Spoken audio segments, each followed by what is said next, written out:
नमस्कार विद्यार्थी मित्रांनो. शिक्षक बनण्याचं स्वप्न पूर्ण करण्यासाठी सर्वात महत्त्वाची पायरी म्हणजे टीईटी परीक्षा. आज आपण या प्रवासाची सुरुवात करतोय. आत्मविश्वास, योग्य मार्गदर्शन आणि सातत्यपूर्ण तयारी ठेवल्यास आपल्याला हे यश नक्कीच मिळू शकते. या व्हिडिओमध्ये आपण टीईटीचा अभ्यासक्रम, तयारीची दिशा आणि यश मिळवण्यासाठी आवश्यक टिप्स पाहणार आहोत. तत्पूर्वी तुम्ही आमच्या व्हिडिओला लाईक करा, चॅनलला सबस्क्राईब करा आणि सर्वात महत्त्वाचं म्हणजे व्हिडिओ शेवटपर्यंत पहा. व्हिडिओ आवडला तर लाईक करायला विसरू नका. त्याचबरोबर तुमचं अडचणी असतील, काही प्रश्न असतील तर त्याही आम्हाला लिहून कळवायला विसरू नका. टीईटी परीक्षेची तयारी कशी करायची आहे, तर सर्वात प्रथम आपल्याला टीईटी परीक्षा काय आहे ते समजून घ्यायचं आहे. टीईटी परीक्षा ही आपल्या शिक्षक होण्याची पहिली पायरी आहे आणि त्यासाठी असणारा अभ्यासक्रम सर्वात आधी आपण समजून घेतला पाहिजे. प्रत्येक प्रश्न हा तुमच्या स्वप्नाकडे नेणारा एक पाऊल आहे. आत्मविश्वास, सातत्य आणि योग्य तयारीने तुम्ही नक्कीच हे यश मिळवू शकता. अभ्यासक्रम समजून घेत असताना त्याच्यामध्ये पहिला पेपर क्रमांक 1 जो आहे तो आहे प्राथमिक स्तर इयत्ता 1 ते 5वी साठी आणि पेपर दुसरा आहे तो आहे उच्च प्राथमिक स्तर इयत्ता 6वी ते 8वी साठी. तर यामध्ये असणार आहे बालशास्त्र, भाषा, गणित, पर्यावरण अभ्यास, सामाजिक शास्त्र यांचा सखोल अभ्यास करायचा आहे. त्यासाठी आपल्याला वेळापत्रक तयार करावं लागणार आहे. दररोज 6 ते 8 तास अभ्यासाचं नियोजन केलं पाहिजे. सकाळी बालमानसशास्त्र आणि भाषा विषय घेतले पाहिजेत. दुपारी गणित आणि पर्यावरण अभ्यास, कारण दुपारी जेवण झाल्यानंतर आपल्याला नक्कीच झोप येत असते.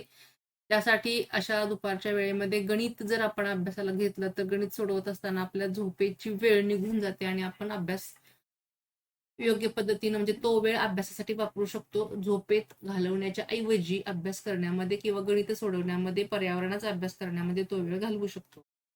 संध्याकाळीच्या वेळेला दिवसभराचा आपला अभ्यासक्रम झालेला असेल, सकाळी बालमानसशास्त्र किंवा भाषा विषय घेतलेला असेल, दुपारी गणित आणि पर्यावरण घेतलेलं असेल, तर संध्याकाळी आपल्याला मागील वर्षीच्या प्रश्नपत्रिका आणि सरावाच्या चाचण्या सोडवणं योग्य होईल. अशा पद्धतीचं काही ठराविक वेळापत्रक हे मी टेंटेटिव्ह दिलेलं आहे, परंतु तुम्ही तुमच्या सोयीनुसार किंवा आवडीनुसार तुमचं वेळापत्रक तुम्ही तयार करू शकता.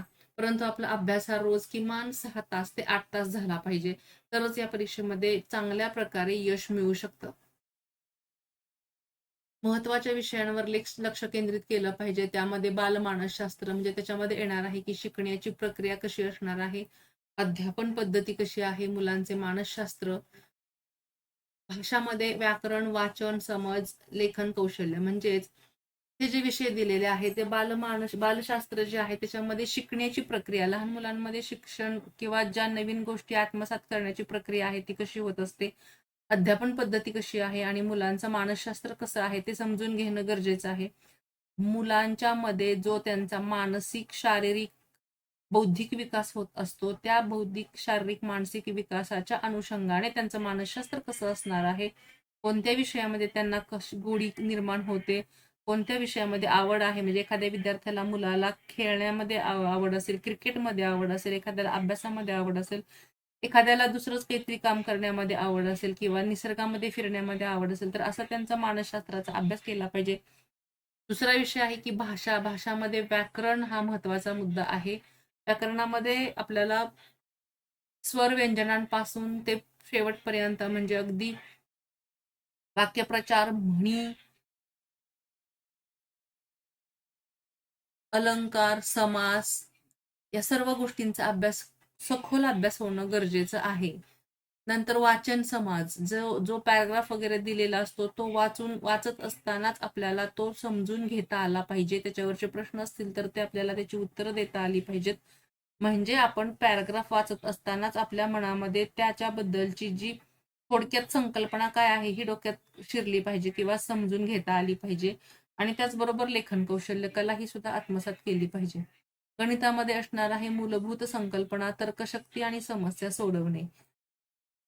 तर्कशक्तीमध्ये आपल्याला ज्या काही गोष्टी तिथे दिलेला असेल प्रश्न, त्यानुसार आपल्याला तो तर्क लावता आला पाहिजे. जसं की समान आकृत्या असणं किंवा एकसारखे चित्र असतील तर त्याच्यामधला फरक ओळखणं किंवा दिशांची गणित असतात किंवा माहिती दिलेली असेल त्याप्रमाणे दिशा कोणत्या दिशेला तोंड असेल, उत्तरेला असेल, पश्चिमेला असेल, अशा प्रकारची जी काही गणित असतात ती आपल्याला सोडवता आली पाहिजे. पर्यावरण अभ्यास, समाज विज्ञान, पर्यावरणाशी संबंधित प्रश्न असतील. म्हणजे सध्याचा जो पर्यावरणाचा बद्दलचा जो इश्यू निर्माण झालेला आहे किंवा पर्यावरणीय समस्या निर्माण ज्या झालेल्या आहेत, तर त्या समस्येची कारणे काय आहेत आणि त्याच्यावरती आपल्याला काय उपाय करता येतील अशा पद्धतीचा तो अभ्यासक्रम असू शकतो. त्याच्यामध्ये पर्यावरणामध्ये जे प्रचंड प्रमाणामध्ये होत असलेली वृक्षतोड आहे किंवा कंपन्यांच्या मधून किंवा औद्योगिक प्रकल्पांच्या मधून जो नदी किंवा ओढे नालेमध्ये जो रासायनिक म्हणजे जे दूषित पाणी सोडलं जातं, त्यामुळे जे वन्यजीवन विस्कळीत होत आहे, जसं की मासे मृत पावतात किंवा जलचर प्राणी जे आहेत ते मृत पावतात, त्यांचा नायनाट होत चाललेला आहे, या संपूर्ण प्रजाती नष्ट होत चाललेल्या आहेत, याबद्दलची माहिती किंवा अभ्यास या पर्यावरण अभ्यासामध्ये असणार आहे.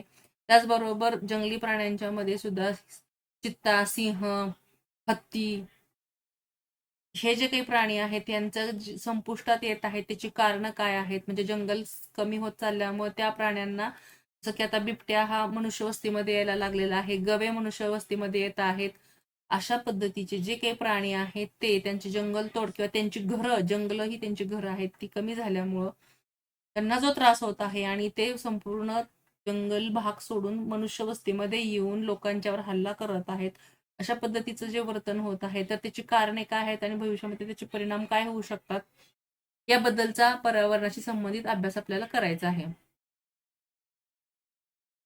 सराव आणि पुनरावृत्ती. तर यासाठी आपल्याला मागील 5 वर्षाच्या प्रश्नपत्रिका सोडवणं गरजेचं आहे. सुरुवातीला तुम्ही त्या फक्त प्रश्न समजून घेऊन किंवा त्याखाली जे पर्याय दिलेले आहेत त्या पर्यायावरून प्रश्न निर्माण करून किंवा त्या पर्यायाचा सुद्धा अभ्यास करून प्रश्नपत्रिका सोडवायची आहे. परंतु नंतरच्या काही वेळामध्ये तुम्हाला तुमचा अभ्यास पूर्ण झालाय असं वाटत असेल, त्यावेळेला तुम्हाला त्या प्रश्नपत्रिका ह्या ठराविक वेळेमध्ये म्हणजे परीक्षेचा जो वेळ दिलेला असतो त्या वेळेमध्ये सोडवून पूर्ण करणं आवश्यक आहे. तेवढी प्रॅक्टिस झाली पाहिजे. आठवड्यातून एकदा पूर्ण पेपरचा सराव केला पाहिजे, म्हणजेच वेळ देऊन तुम्हाला तो पेपर पूर्ण करता आला पाहिजे. चुकीच्या उत्तरांची नोंद करून त्यावर विशेष लक्ष दिले पाहिजे. म्हणजे जर आपला प्रश्न चुकलेला असेल तर त्याचं योग्य उत्तर काय आहे ते आपण शोध घेतला पाहिजे. योग्य उत्तराचा शोध घेऊन त्याचा अभ्यास केला पाहिजे, त्याचं टिपण केलं पाहिजे, म्हणजे त्याच्या नोट्समध्ये आपण नमूद करून तो नंतर त्याचा सराव सुद्धा केला पाहिजे. परीक्षेपूर्व तयारी करत असताना शेवटच्या आठवड्यात फक्त काही महत्त्वाचे मुद्दे आणि पुनरावृत्ती, म्हणजेच आपल्याला संपूर्ण पुस्तकाचा अभ्यास झाल्यानंतर काही ठराविक गोष्टी आपल्या लक्षात येतात, की यामध्ये महत्त्वाचं काय आहे, अधिक महत्त्वाचं काय आहे, तर त्याच्या ज्या आपण टिपण काढलेलं असतं किंवा नोट्स तयार, शॉर्ट नोट्स तयार केलेल्या असतात, त्या नोट्सचा आपण अभ्यास करायचा आहे शेवटच्या आठवड्यामध्ये. कारण शेवटी शेवटी आपल्याला संपूर्ण पुस्तक वाचणं शक्य नसतं. फक्त मुद्दे जरी आपण डोळ्याखालून घातले तरी सुद्धा आपल्याला आपण वाचलेलं आठवत असतं. त्यामुळे मुद्दे लक्षात ठेवणं गरजेचं आहे. नोट्स आणि सारांश वाचन करायला पाहिजे आणि वेळेचं नियोजन करून प्रश्नपत्रिका पूर्ण करण्याचा सराव केला पाहिजे. म्हणजेच वेळ लावून आपला पेपर सोडवून पूर्ण झाला पाहिजे. तर अशा पद्धतीनं आपल्याला टीईटी परीक्षेची अभ्यासक्रम आणि पूर्वतयारी करायची आहे. विद्यार्थी मित्रांनो, टीईटी परीक्षा म्हणजे शिक्षक होण्याची पहिली पायरी आहे. हे आपलं स्वप्न आहे आणि ते पूर्ण करण्यासाठी आपण आतापासूनच तयारीला लागणं गरजेचं आहे. कारण जूनमध्ये तुमची टीईटी परीक्षा ही नक्कीच होणार आहे आणि त्यासाठी आत्ता तुम्हाला संपूर्ण तयारीनिशी अभ्यासक्रमामध्ये उतरलं पाहिजे. मित्रांनो, तुम्ही हा व्हिडिओ शेवटपर्यंत पाहिलात त्याबद्दल धन्यवाद. तुम्हाला काही शंका असतील किंवा काही प्रश्न असतील तर त्या आम्हाला कमेंट बॉक्समध्ये लिहून नक्की कळवा. Thank you for watching and subscribe.